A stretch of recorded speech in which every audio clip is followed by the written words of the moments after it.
Hello, എല്ലാ കൂട്ടുകാർക്കും കുഞ്ഞിത്താമരയുടെ പുതിയൊരു വീഡിയോയിലേക്ക് സ്വാഗതം. അപ്പോൾ ഇന്നത്തെ വീഡിയോയിലെ മെയിൻ അട്രാക്ഷൻസ് ഇതൊക്കെയാണ്. ഒപ്ര ഹൗസ്, അതേപോലെ ഹാർബർ ബ്രിഡ്ജ്. അപ്പോൾ നമുക്ക് വീഡിയോയിലേക്ക് പോയാലോ.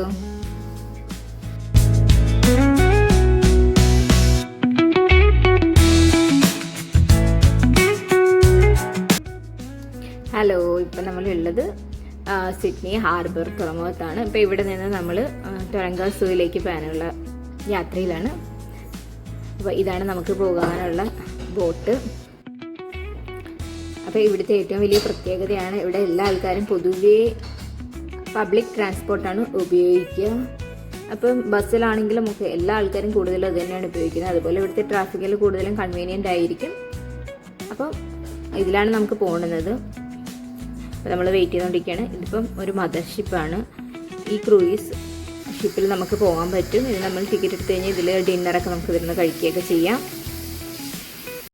ഇപ്പോൾ സിഡ്നിയിലൊക്കെ ഉണ്ടായിട്ട് ആൾക്കാരൊക്കെ ഓപ്പറ ഹൗസും അതുപോലെ ഹാർബർ ബ്രിഡ്ജൊക്കെ കാണാൻ വരികയാണെങ്കിൽ തീർച്ചയായിട്ടും ഈ ഒരു യാത്ര ഒഴിവാക്കുക. ഇത് ഏകദേശം നിങ്ങൾക്ക് 1 മണിക്കൂർ മാക്സിമം സ്പെൻഡ് ആവുമായിരിക്കും. എന്നാലും വളരെ മനോഹരമായിട്ടുള്ളൊരു യാത്രയായിരിക്കും. ഇപ്പോൾ ജസ്റ്റ് ഒരു ടിക്കറ്റ് എടുത്ത് നമ്മൾ തുരങ്ക തുറമുഖത്തും അവിടുന്ന് തിരിച്ചിങ്ങോട്ട് ഒരു യാത്ര ഏകദേശം അരമണിക്കൂറിൻ്റെ സമയം മാത്രമേ എടുക്കത്തുള്ളൂ. പക്ഷേ ഇതൊരു ഏറ്റവും നമുക്ക് അടുത്തായിട്ട് നമ്മുടെ ഓപ്പറ ഹൗസും അതുപോലെ ഹാർബർ ബ്രിഡ്ജും ഒക്കെ നമുക്ക് വളരെ അടുത്ത് നിന്ന് കാണാനും ഈ തുറമുഖം മൊത്തം നമുക്ക് പെട്ടെന്നൊന്ന് കാണാനുള്ളൊരു സൗകര്യം കൂടിയാണിത്. അപ്പോൾ ഇത് ഒഴിവാക്കല്. ഇതാണ് ഓപ്പറ ഹൗസ്. നമുക്ക് നമ്മുടെ താജ്മഹലൊക്കെ പോലെ ഓസ്ട്രേലിയയുടെ ഏറ്റവും ഐക്കോണിക് ആയിട്ടുള്ളൊരു നിർമ്മിതിയാണിത്.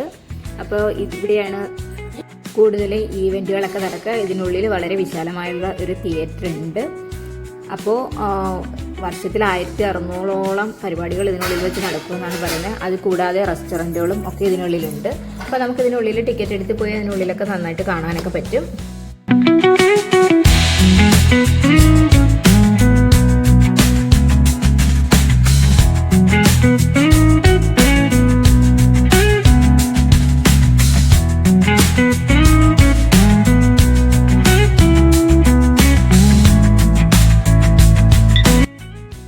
ഇതാണ് നമ്മൾ വെയിറ്റ് ചെയ്തുകൊണ്ടിരുന്ന സ്റ്റോപ്പ്. അതിന് തൊട്ട് മുകളിലായിട്ട് കാണുന്നതാണ് ഇവിടുത്തെ റെയിൽവേ സ്റ്റേഷൻ. അപ്പോൾ ഇവിടുത്തെ പബ്ലിക് ട്രാൻസ്പോർട്ടുകളെല്ലാം പരസ്പരം ലിങ്ക്ഡാണ്, വളരെ അടുത്ത് തന്നെ ആയിരിക്കും. ട്രെയിൻ വന്ന് ഇറങ്ങി ഒരു 5 മിനിറ്റ് കഴിയുമ്പോഴത്തേനും ഇതുപോലെ ഇവിടുന്ന് ബോട്ട് പുറപ്പെടുന്നത്. അതേ രീതിയിലായിരിക്കും ക്രമീകരിച്ചിരിക്കുക. നമ്മൾ കൂടുതൽ നേരം വെയിറ്റ് ചെയ്യേണ്ട ഒരു ആവശ്യം വരില്ല.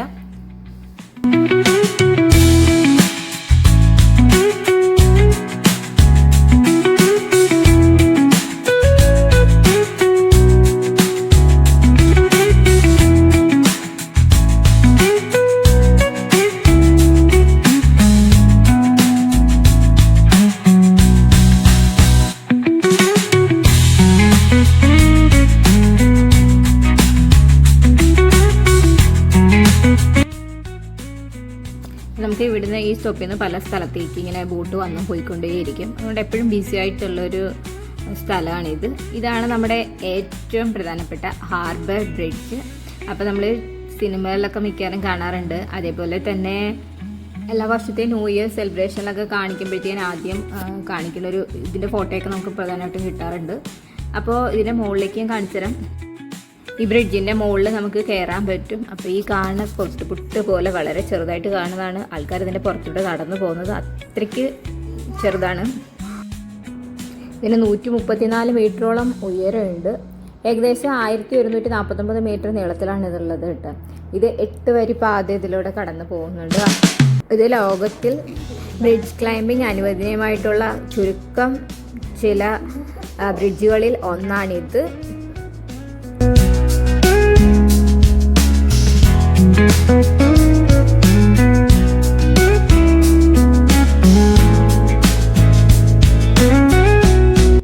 മറ്റൊരു പ്രത്യേകത ന്യൂ ഇയറിനാണ്. ന്യൂ ഇയർ ഈവനിങ്ങിൽ ഏറ്റവും കൂടുതൽ ആൾക്കാർ ഫയർ വർക്ക്സ് കാണാൻ അടിച്ചു കൂടുന്നത് ഇവിടെയാണ്. ഇവിടുത്തെ ഫയർ വർക്ക്സ് അത്രയ്ക്ക് പ്രശസ്തമാണ്.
അപ്പോൾ ഇതാണ് നമുക്ക് ഇറങ്ങാനുള്ള ഹാർബർ.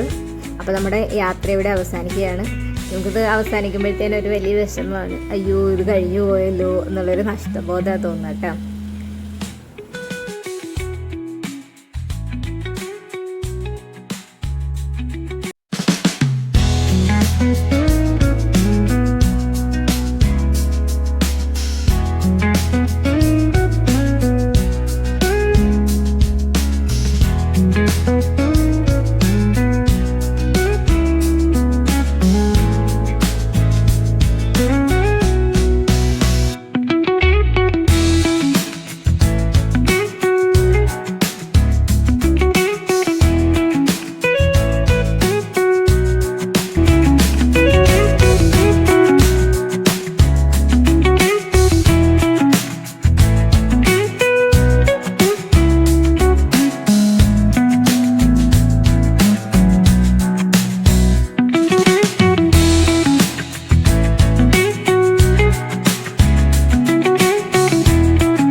അപ്പോൾ ടോളങ്ക സൂവിലെ വിശേഷങ്ങളുമായിട്ട് അടുത്ത വീഡിയോയിൽ കാണാം. അപ്പോൾ ഇന്നത്തെ വീഡിയോ എല്ലാ കൂട്ടുകാർക്കും ഇഷ്ടമായെന്ന് കരുതുന്നു. ഇഷ്ടമായാൽ നിങ്ങളുടെ അഭിപ്രായങ്ങൾ രേഖപ്പെടുത്താൻ മറക്കല്ല്. അപ്പോൾ പുതിയതായിട്ട് എൻ്റെ വീഡിയോ കാണുന്ന കൂട്ടുകാരാണെങ്കിൽ സബ്സ്ക്രൈബ് ചെയ്ത് സപ്പോർട്ട് ചെയ്യുക.